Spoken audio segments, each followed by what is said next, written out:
Good morning, everyone. Today we're going to talk about creating an irresistible offer, and this is super important. It's an important part of your business because when you get this wrong, you may have had this feeling before where it feels like no one's paying attention to you, or you feel stuck, or you feel like sometimes you may even feel pushy or salesy, like, man, like I just am trying to get this great news out, but nobody wants to listen to me. But when you get your offer right, that's when you start attracting clients to you. It becomes a lot easier to sell your services, and you don't have that pushy, slimy, sleazy feeling with sales, right? Because now you're selling something people want. And when I think about creating your offer, I actually think about a movie I loved as a kid, which was Newsies. And if you've never seen it, it's young Christian Bale, and he's dancing and singing. So if you want to see a young Christian Bale dance and sing, Newsies is the movie for you. But there's two scenes in Newsies that I think about that really illustrate why an offer is really important, and they're related. The first one is when the main character, I think his name was Dave. It's been a while actually since I saw it, so I don't remember all the details. But Dave is new to the selling papers game, right? And so he and his dad got hurt. It's during the Great Depression, so he has got to go out and get a job, and he decides to go sell papers. And he's walking around and he's looking at the headline on the paper, and it's something like trolley strike drags on for third week or something like that. So he's walking around, he's showing the paper, and he's saying trolley strike drags on for third week. And he's yelling it, and he's trying to convince people to buy it, and nobody is paying attention to him. Just nobody cares. And then here comes the other star of the movie, Christian Bale. His character's name is Jack Kelly. And he's saying something outrageous, and I don't remember what it is, but it's something like, two-headed baby found in Queens or something like that. And those of you who love the movie, you're going to correct me because I know that's not what he says. But he says something crazy like that. And Dave's like, where does it say that? And Jack opens up to like the fourth page or something like that, and there's a story about something along those lines, right? So here's Dave trying to sell the papers, talking about the trolley strike, nobody's buying. And then you look over at Jack, and he's saying these things, and people are just flocking to him and purchasing his papers. They're flying out of his hand. There's another scene a little bit later where the owner of the paper, who actually is the bad guy of the movie, but he's talking also about the headline to his staff, right? And he's looking at a competitor's newspaper and his newspaper, and he says, my headline is trolley strike drags on for a third week, versus the competitor, I don't remember the headline there either, but it's something like decapitated nude body found at trolley station or something like that. So it's the same story, but the way it presented was a lot more compelling, a lot more sensational, right? And so what I want you to take away from this example, and maybe there's a lot of things you could take away, but the one thing I'm trying to drive home here is both of these people had the same story. They had the same content. They had the same product, right?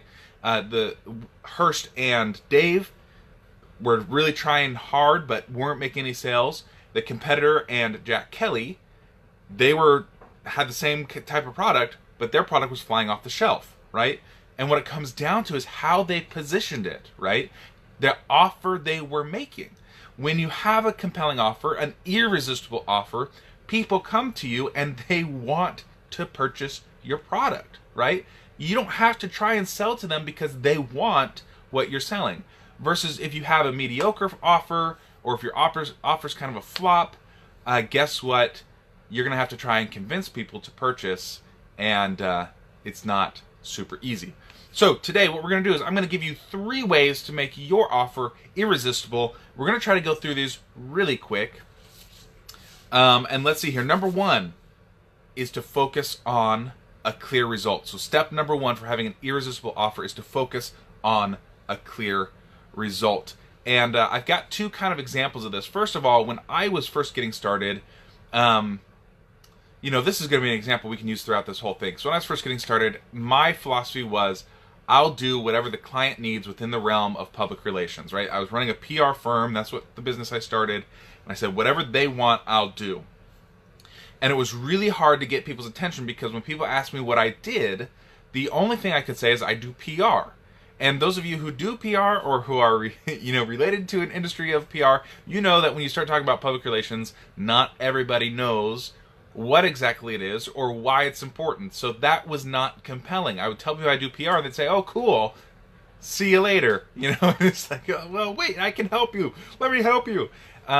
So that was really rough. So I had to really fine tune my offer to really dig into what it is that they got when they worked with me. And when I started doing that, I started seeing a different response from people. And let me put a specific example of not me, not me, someone else. So I know a guy who does Facebook ads, right? But when he first started his business, he was just a social media person. That's what he did, was social media. Now, 10 years ago, if you did social media, you probably could have been just that general, right? But now, today, you can't be. You've got to be more specific. There's a lot more to it than just being a social media expert. You've got to really fine-tune and really focus in. And he started his business about 4 years ago, maybe a little less. And so he started out with social media, and he got some clients.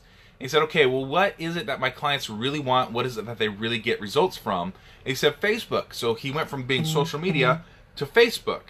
And then he looked at his Facebook and said, okay, what are people getting out of Facebook that is driving most of their results or that they want the most? And he said, Facebook ads. So then he went from Facebook general to Facebook ads. And now he's focusing on certain niches, right? Certain audiences, only with Facebook ads, to build their email list. That's a very specific result, right? Build your email list and make money, get clients through Facebook ads. Now, compare those two things, right? When he was a generalist social media person, someone might say, oh, that's nice. Yeah, I might need that in the future, or not right now, but I'll keep you in mind. Versus now he says, I do Facebook ads and I generate emails that then lead to clients. So do you want clients? Do you want money? And do you want to do Facebook ads? Check that box, bam, we're good to go, let's do it, right? So now that specific result makes him so much more compelling. It helps people fit him into their world so that they know when to hire him, how to hire him, and it makes them want to work with him. And now he also has, results that he can point to and say, hey, this is what I've done for people. And guess what? That drives the desire for them to want to work with him. It's like Jack Kelly with the headline, right? He's saying a different, compelling headline. People are turning their heads and they're wanting to work with him. Okay, so that's number one, is have a clear result, right? You've got to really focus in. What is it that you do for your clients, right? And again, we don't necessarily have to change your services. We're just changing the way you're presenting your services, right? Okay, number two is to focus on your tribe or your audience or your niche, whatever you want to call it. Really, you've got to focus in on one specific group of people. And one of the examples I really like about this is P.T. Barnum, right? And I'm a movie guy. I like movies. So if you haven't seen The Greatest Showman, another musical, I didn't even connect that, but I really like Greatest Showman. You should go see it. I don't know how accurate to life that movie is, but it's based on P.T. Barnum, right? Who is one of the greatest hype men, advertisers of all time, right? Like, he just really blew it out of the water. And the thing about PT is that everyone called him crazy. You can't create this circus-like thing, right? Like, this is crazy. You are wasting your money. You're getting in debt. Like, this is a waste of time. But he focused in on those people who would come and pay him. And he focused on keeping them entertained. And he didn't listen to all the people around him telling him it was crazy, and he focused in on where the money was going to come from, right? And those are the people that he tailored his product for. And what did it result in? It resulted in this giant I don't know if it's multi-million, I assume it is. P.T. Barnum Circus was huge, right?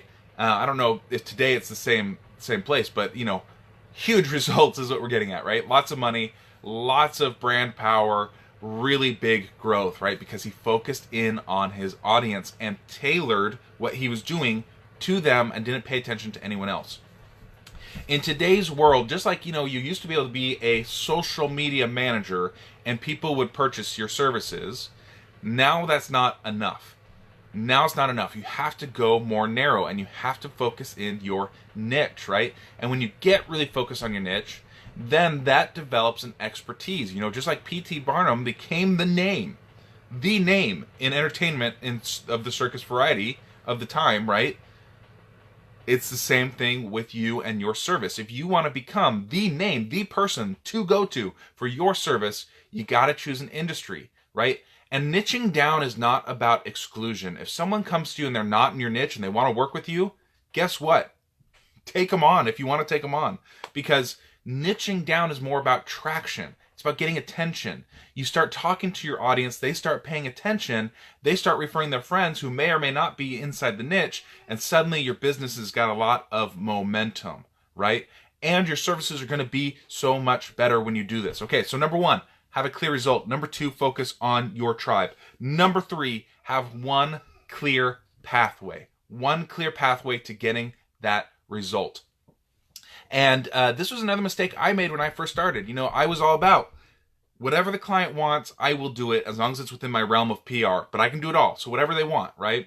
And what would happen is if I could even get them on the phone, which sometimes I could, you know, I'd get them on the phone, we'd be talking, and they'd be like, okay, great, what are next steps? And I'd be like, well, or they'd say like, how do you do this? I'd be like, okay, well, we got to get started so that we can, you know, see what's going on so that we can plan out what we need to do.